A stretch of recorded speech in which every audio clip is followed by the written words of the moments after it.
Hello and welcome to day 4 of February Champ Camp. Today we have a panel here of ICDC champions that would like to share their advice regarding competition.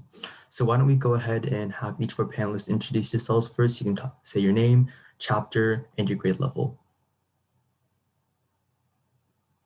Hi guys. Hey guys, okay, I'll go first, I guess. All right, hey guys, my name is Tyler. I'm a senior at Mission San Jose High School. Hi guys, I'm Oliver. I'm a senior at Castro Valley High School. Hi guys, I'm Tim and I am a junior from Limbrook High School. Awesome. So we have a few seniors and a junior. So I think, all of us attended this past district conference as well as previous conferences. So we have experience with both in-person and virtual competition. So we're going to be talking about a bit of both.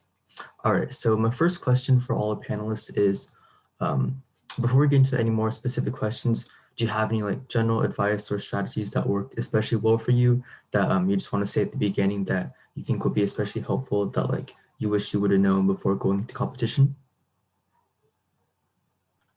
Yeah, I can jump in here real quick. I think the thing that worked best for me in general was talking to as many people as possible, because I feel like I realized it's a little bit late, but everyone around in DECA has amazing experiences, amazing perspectives that you might not even consider when you're practicing, whether it be for role play or writtens. So really taking advantage of that, talking to your coaches, your officers, your students, anybody is really helpful for feedback. And I would definitely agree with Tim. One thing that was helpful for me was just sort of exploring different parts of business, because a lot of DECA is really case based and it's based on real life situations. So learning about what's going on in the real world, like how's Nike doing or these other companies, and that stuff you can incorporate into your role plays and writtens, and it sort of takes it to another level, because you're not just presenting your ideas, you're actually showing how they work in the real world. So I think that's the biggest thing. Just read a lot, keep up with the news, and just explore. Yeah, I definitely agree with Oliver. I think all my writtens and role plays, I definitely did a lot of research beforehand on lots of different things that I didn't even think might have come up during my role play prompts. But I found that doing research and finding different statistics about different things that you could possibly use is really helpful, especially when you're giving impromptu presentations, during a role play to the judge. That can be really helpful and help you stand out. Yeah, that makes a lot of sense. And circling a bit back to the topic, so I know a few of you just mentioned talking about research and preparation before competition. So I know some of the members watching this might be a bit new to competition and they might not be sure on where exactly to go or what to search up to kind of do this research and get these information and statistics. So what are some ways, resources or publications or just any general strategies that you like to do for your preparation before competition to be doing your research, whether it be for written or for role plays? Yeah, so for my preparation, I kind of divide it into two different sections. One is performance indicators, and one is the statistics and case studies and stories and anecdotes you might want to tell. For the performance indicators, I usually just go through Google and search up stuff that I don't know, kind of go through my own conjectures, and it comes through as well when you're looking at case studies, because you can see how all the performance indicators tie in as well. But for the anecdotes and case studies, I find myself reading the news a lot, just because a lot of current events, they talk about business and it's a really great source. But other than that, you can always search for case studies themselves, and they're also really amazing.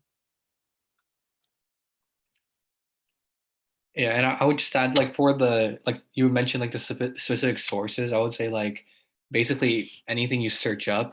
I would use Google as a starting place, but if you want to read the Times or Wall Street Journal or something like that, but it could even be as simple as just searching things up and reading some of the headlines, because it's just good to get a sense of what sort of you're talking about. You don't have to know it. They don't expect you to know everything in depth, but if you have a general idea, you could talk about, wow, Amazon's doing really great this quarter. You don't have to know exactly how it's doing, but you have to have a general idea of the trends, and that really connects to the performance indicators, because they you can, if you can relate it back, make real world connections.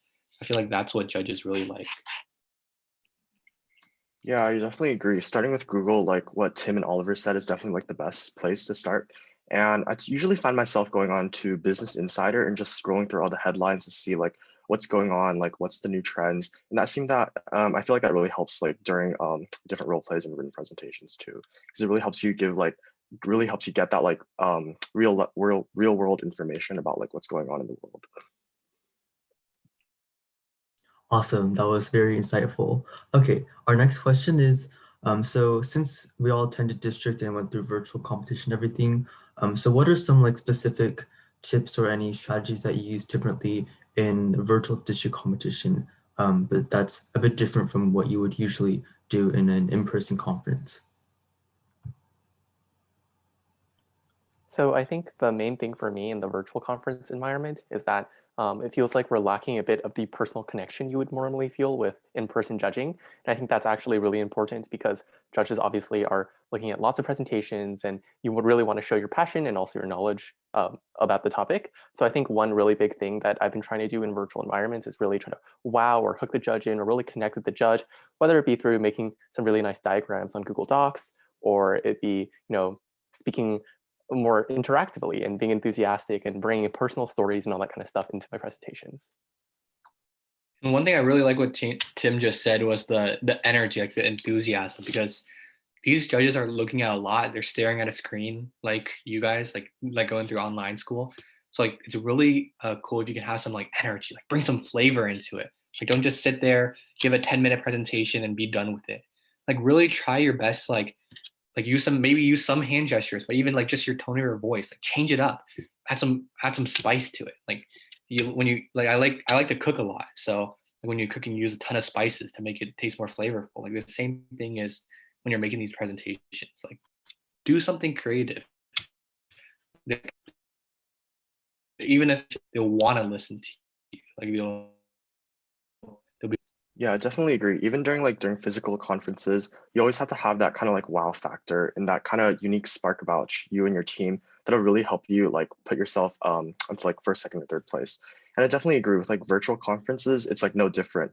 Even though it might be like a little bit harder to like really get that personal interconnection with your judge, it's still like you yourself can bring the energy and really highlight some of your own stories, anecdotes, really bring about your own flavor, like what Oliver said, and that will really help make you really stand out in front of the judge.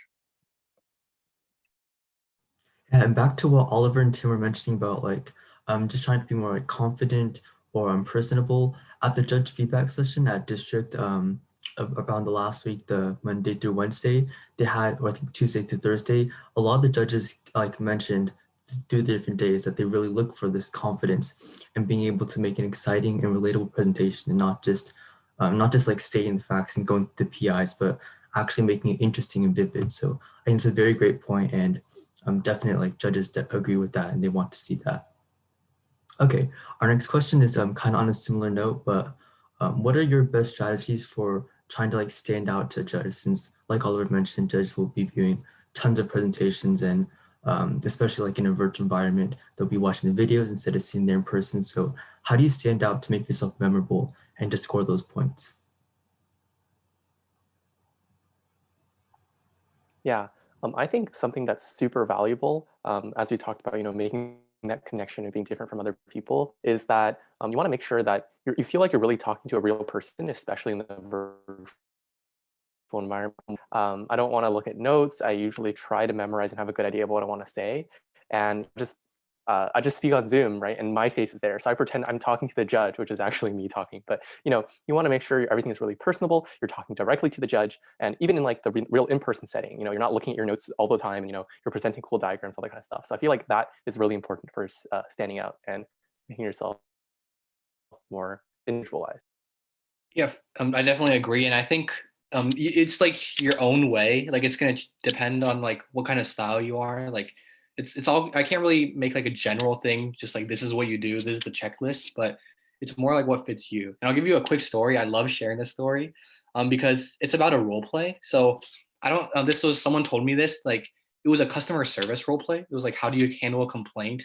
And how do you handle an angry customer? And the participant. So you guys they were like the manager. They had to handle a complaint from the judge. And what they did at the beginning of the role play was that they talked to them. They're like, you know what? I am furious. I'm just as angry as you are. And they walked walked out for like 5 seconds, came right back, said, hey, you know what? I just talked to my manager. You know what? This is what I'm going to do for you. And we're going to make this right. And he just made it really real. Like he actually like got out of his chair, walked away just like he would in like the real world, and then came back and gave his presentation. Like that kind of stuff really makes you stand out. Like because who else is going to get up? And that's like a huge risk you're taking too. And judges really like that. And I would just encourage you guys to just think outside the box. There are rules, but like try to like go beyond just what's on the paper. Make it like real life. Life is interesting. Try to make it interesting as well.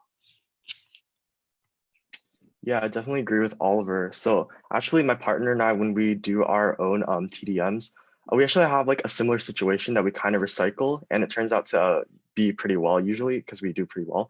And typically this involves like having like a good hook. So we usually have like this phone call, which kind of usually we have like this customer calling about like a complaint or something, and we make it like really real, and we kind of like simulate that conversation together.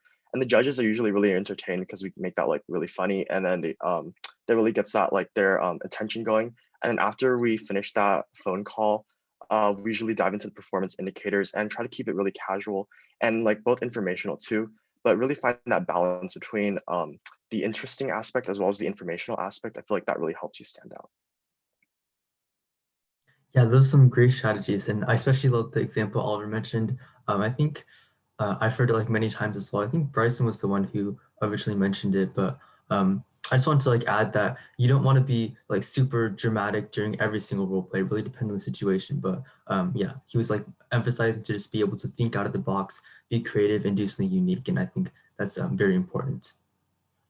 Okay, so at the beginning, we kind of talked a bit about preparation like before a conference, but now I want to talk a bit more about preparation during your conference. So I guess it'd be a bit different now, but how do you prepare for like your role plays or your presentations after you get the prompt and before you're going to do your presentation, whether it be on Zoom or in person?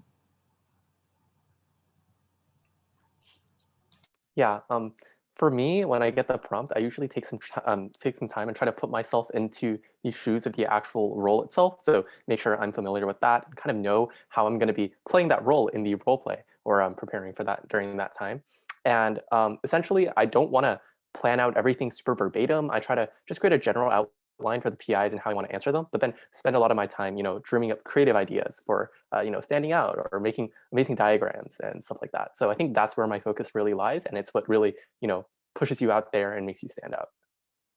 And that's kind of my go-to. My go-to strategy is like I sort of like write down the PIs and like make them into categories and sort of try to use that as my framework to fit different things in. So like Tim said, like sort of for me, like the more I write, the more creative I get. So I just have to get that start. And once I get that start, I just keep going.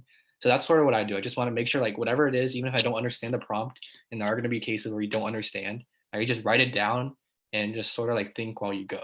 Like the more I write, and then just like keep going and just like come up with ideas as I go. Yeah, so typically I compete in TDMs. So usually the way that my partner and I do it is that we separate it such that I answer like the PIs like with the information, and he tries to make that connection with the PI back to the prompt. So we kind of have like that half and halfway thing going on there. And after we usually take like around 15 minutes to do that, we spend the remaining 15 minutes of prep time coming up with like these unique ideas and stories that we can tell the judge to really stand out. I found that that strategy really helped us stand out too. So yeah.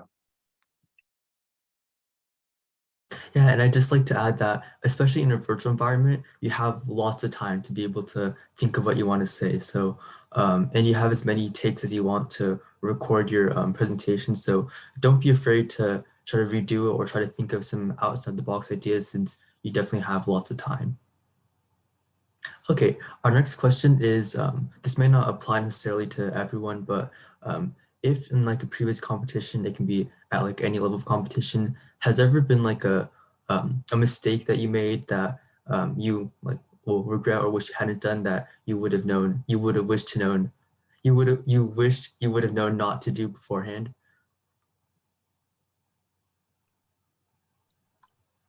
I guess it's not really like a singular mistake I could pinpoint, but I feel like sometimes when I'm presenting, I have like a vision of what I want to present, right? Like I'm going to go this, and present this amazing creative thing that I've made. And then like, it's going to be amazing. And I've already envisioned that whole process in my head. But then sometimes what happens is inevitably in the moment, you flub a line or you forget something that you thought was really amazing and you prepared a lot for, but you didn't say it. And so sometimes what happened to me was that like I froze and I would be like, oh, how do I incorporate this back and all that kind of stuff? And I kind of overthought. So I think the really main thing is just be in the moment. Don't, over prepare too much. Obviously, you need to have an idea of what you're doing, but you want to just go with the flow and make sure all of the key points that you talk about are there. But obviously, just don't focus too much on the details and whatever you might have missed and the small mistakes you made. And I think for me, when I was starting out, I didn't really have like the sense of how to best use my time. So sometimes I would go a little too over, or like sometimes like when I was just starting out, I was like not using the full 10 minutes that I get. So I think that like just using all the like the time, like using your time wisely and actually trying to use it up, because it gives you like once you start talking and once you start answering the questions and once you start getting into that conversation, you're gonna be coming up with a ton of ideas like as you go. So like don't think that, oh, I'm just gonna get through these PIs, like maybe like 3 or 4 PIs, and I'm gonna be done. Like try to make it interactive and try to like make the most out of your opportunity, because that's your chance to impress the judge, and you're not gonna impress them by just talking for like 5 minutes. Like try to use the most, like use your time and like just try to make conversation. Like you like it'll usually like loop back around. Like don't be afraid that you're going off topic. Now, don't go on off topic on purpose, but like use your time and try to use it all. Yeah, so when I think of mistakes, I think back to my first district conference in my sophomore year. So yeah, it was my first conference, and my team and I were presenting our written, and we decided to just read off of our written like verbatim, and that really bored the judge. So I'd really recommend not doing that, because before you present, the judges actually usually had the time to read through your written a bit. So they kind of have a general idea of what's going on. So you really want to like make the most of those like 10, 15 minutes of presentation time you have to really like add more details, add new information, really stand out to the judge and make sure that you stand out to them in like a creative way. And yeah, so pretty much the main gist is don't read off your written like I did during my first conference. Yeah, I just want to provide one small correction. So I don't think judges this year will be judges watching your written project presentations will be the same ones who necessarily read your written project. So I'm not sure if it may change for different years, but just want to put that out there to make sure there isn't any confusion. All right, our next question is, so it's kind of like, I guess, a two-in-one question, but what are some of your strategies on using visuals in your presentation? So I guess to split this into like an in-person traditional setting and a virtual setting, since they're both pretty different from each other. Yeah. So for the in-person images, I can't really speak to like exactly what images I go to every single time, because I think it depends on the situation. Sometimes it's a flow chart, sometimes it's just a map of like the location you're setting up your project in or whatever. It kind of depends in that aspect. But one thing I really try to do is I kind of fold up the paper and I put the diagram on the front and like my notes on the back. So I can quickly like in my peripheral vision see, but I can maintain eye contact with my judges while I'm holding it up and actually conversing just in case I need to do that. So I'm not consistently looking down. That's something I try to do. And for the online versions, I believe it's Google Docs only, and you can't use too many colors and all that kind of stuff. So just try to play around with the functions there. Try the inline tables. Can you adjust it to make it look nice? Can you add some special symbols, maybe like the star character or something to make like a quick diagram, something like that. So yeah, those are my recommendations. Yeah, for me, in person, I was never like a huge visual person. For writtens, I more so like always use PowerPoint, and I love just like you putting pictures and like building off the pictures. For role plays, maybe it's because I'm doing finance, but I like walking them through sort of like my thinking. So I usually would have like a blank sheet of paper and I walk them through like my calculations, my ideas, like just writing it for them. I feel like I just think that's a good way for us to like have a conversation, also like think as I go. But online though, I think it's really valuable if you can just have something you can build off of, and don't just like rely on it. Like you can go back and forth, like more so like you're just talking to them, then also using your visual. Like it should really be something that enhances. You're not just having the visual because you need to have a visual. Like, it has to be something that adds value to whatever you're doing. So like see like I like to, if it makes sense, like if a table or like some kind of numbers, if they make sense, definitely like have it and try to make it really clear. Um, you don't have to have a lot, but whatever you have, try to make it really easy to understand because that's where they're going to be looking. If you're showing them a visual, they're going to be looking at that visual. So make sure it's clear and make sure it just adds value. And it's okay if it's simple. Yeah, so during in-person competition, my partner and I, when we made visuals, it usually like emphasized different statistics we were saying, or like highlighting a different like promotional idea we had, and that really worked well usually. But thinking about virtual competition, this past time, our marketing role play, we had to create like a social media ad, and so we played around with like the different functions available on Google Docs, mainly with like different shapes and kind of like overlaid them all together to create like this cool informational graphic. So I feel like if you really like make the most out of the tools available on Google Docs, you can still make a pretty good visual and still communicate that good information even without color and without any like fancy things you can do in person. Yeah. Yeah, and one small note I'd like to add on that. So since there's like a limited variety of functions you're allowed to use, like only basic shapes, text, and tables, like a lot of the panelists have just said, make sure to use these to your advantage in whatever you're able to do. Like I know that I actually didn't do this for mine, but my judge actually suggested that I should have done this. So since like I talked about some of the strengths and weaknesses of our current situation in my role play, she suggested that I could have talked about that in a table doing a SWOT analysis. So that would have like perfectly fit the situation since I was already talking about those aspects and it would have been able to like use the table perfectly since tables are one of the few functions we're allowed to use and SWOT analysis are usually associated with the table. So just try to think like what business terminology or what visuals that you might think might help that use the functions that you're able to do. Okay, that wraps up today's panel. I'd like to give a huge shout out to all our panelists for taking time out of their holiday to come talk to us and talk about some of their strategies. So thank you all so much for being here today and sharing your tips with these members. And I think that wraps up today's episode.